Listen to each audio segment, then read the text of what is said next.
Plus de 5 millions d'électeurs étaient aux urnes dimanche 1er juillet pour élire 150 députés à l'Assemblée nationale, la chambre basse du Parlement sénégalais. Il y avait manque d'affluence dans les bureaux de vote. Manque d'affluence. Je ne sais pas, peut-être que c'est l'intérêt qui s'est un peu émoussé après l'épreuve de l'élection présidentielle. 24 partis et coalitions briguent les 150 sièges à pourvoir, dont 90 pour les listes départementales et 60 pour la liste nationale. Toujours est-il que les citoyens sénégalais attendent beaucoup de leurs représentants dans l'hémicycle. On veut quelqu'un qui travaille, qui nous aide. Regarde le quartier Gueule-Tapée, comment c'est, hein? C'est sale, c'est ça qu'on veut que ça cesse. Ceux qui sont à l'Assemblée nationale doivent savoir que ce sont les populations qui les ont élus. Donc, ils doivent prendre conscience de la raison de leur présence dans l'hémicycle.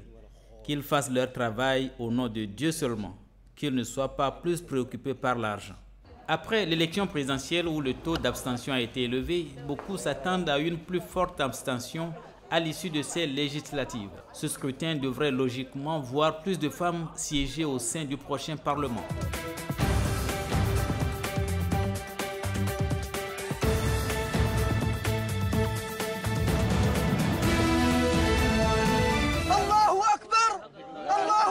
Les islamistes règnent à maître à Tombouctou et ils le font savoir chaque jour.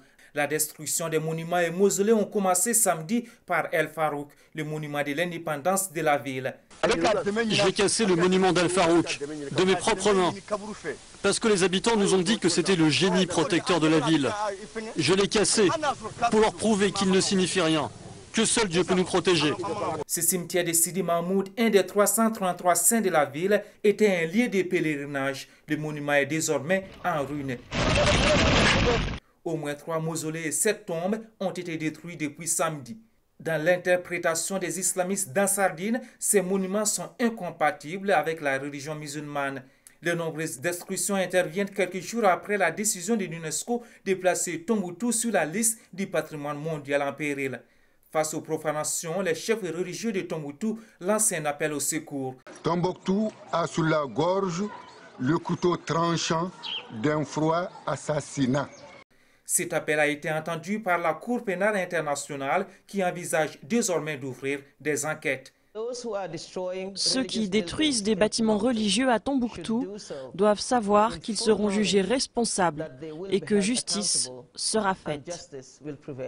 Ce qui n'inquiète pas les hommes d'Ansardine, ils menacent de ne rien laisser sur leur passage. Tombouctou, surnommé la perle du désert, abrite 16 mausolées inscrits au patrimoine mondial de l'UNESCO.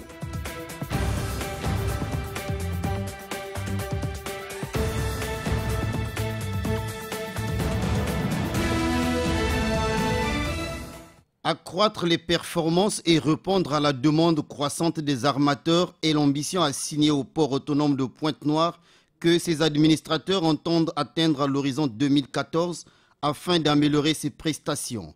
Actuellement, le trafic au port a connu un bond considérable.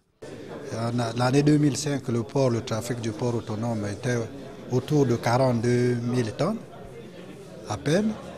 Mais à ce jour, le port est en train d'approcher les 490 000 tonnes. Vous voyez quel est le bond que le port a fait en ce laps de temps. Et avec les travaux qui se font, je crois que d'ici la fin des travaux, nous avoisinerons les 700 millions de tonnes par an. 700 000 tonnes, j'allais dire. Si ce programme se termine d'ici début 2014 ou plus tard, je crois que le port sera doté des moyens qu'il faut pour être parmi les premiers ports de la côte occidentale d'Afrique. Un indice encourageant à entendre ses administrateurs est qu'il faille renforcer dans l'atteinte des objectifs stratégiques visant à le rendre compétitif. Nous avons mis en place un vaste programme de modernisation avec bien sûr le concours aussi bien de l'État, du port lui-même, que des bailleurs de fonds internationaux, pour nous permettre effectivement d'être au rendez-vous de la modernité. D'ici la fin du programme, je crois que nous aurons un port qui va être transfiguré. Ça va être un des grands ports d'Afrique centrale. Et déjà pour votre information, je vous dis que nous avons supplanté le port de Douala en termes de trafic et en termes d'infrastructure. ce qui en conséquence renforcerait sa position de principal port en eau profonde en Afrique centrale et partant la vocation du Congo de pays de transit.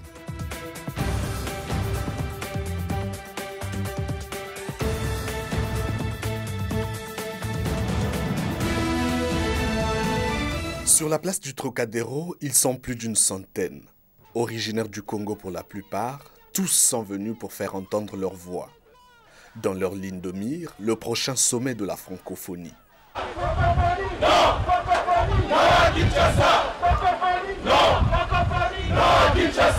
Battons le pavé parisien pour dire non à ces sommets qui aura lieu à Kinshasa au mois d'octobre. C'est la 7e rencontre organisée par le collectif des associations de la RD Congo depuis sa création en 2011.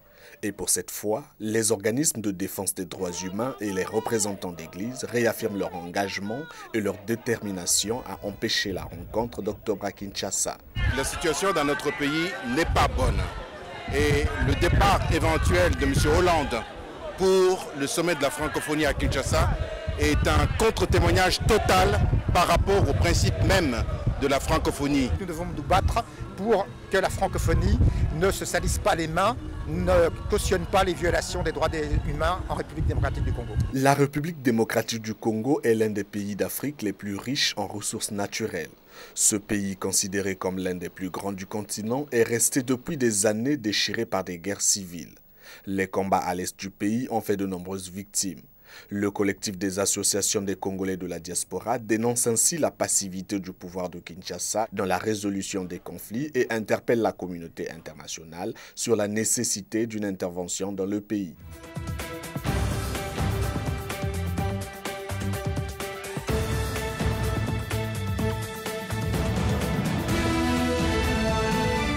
Au-dessus de la Garonne, les sentinelles de la diaspora camerounaise veillent dans l'ombre sur la réussite de leurs petits frères restés au pays.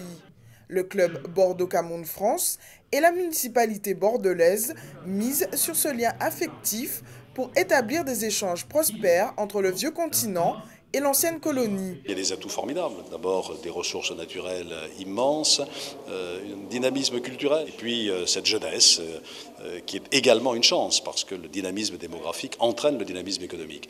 La croissance, on ne sait pas suffisamment que globalement l'Afrique a connu au cours de la décennie passée un taux de croissance très positif et qu'elle est donc en marche vers le développement. Entre le Cameroun et la ville de Bordeaux, c'est une histoire qui dure. C'est aussi en parallèle une histoire d'amitié et l'aboutissement d'une collaboration pérenne entre Alain Juppé et Pierre de Gaëton-Djikam. Mais sans doute que la personnalité d'Alain Juppé et son attachement à une relation et puis aussi son profil de gaulliste ou de néo-gaulliste est pour beaucoup. Le club Bordeaux-Cameroun-France a fait le choix de mettre en avant le potentiel de la jeunesse africaine au service du développement économique. Récompenser les talents d'entreprise, une démarche qui mise sur la synergie des deux pays. Le Cameroun était intéressant parce qu'il est quand même dans le domaine industriel, il est beaucoup mieux développé que les autres. Il y a le Camerounais, il y a toutes les entreprises moyennes, toutes les petites et moyennes entreprises, elles sont camerounaises et elles marchent bien. L'initiative du club est encore à ses prémices, mais ne demande qu'à faire des tout-petits ailleurs en France.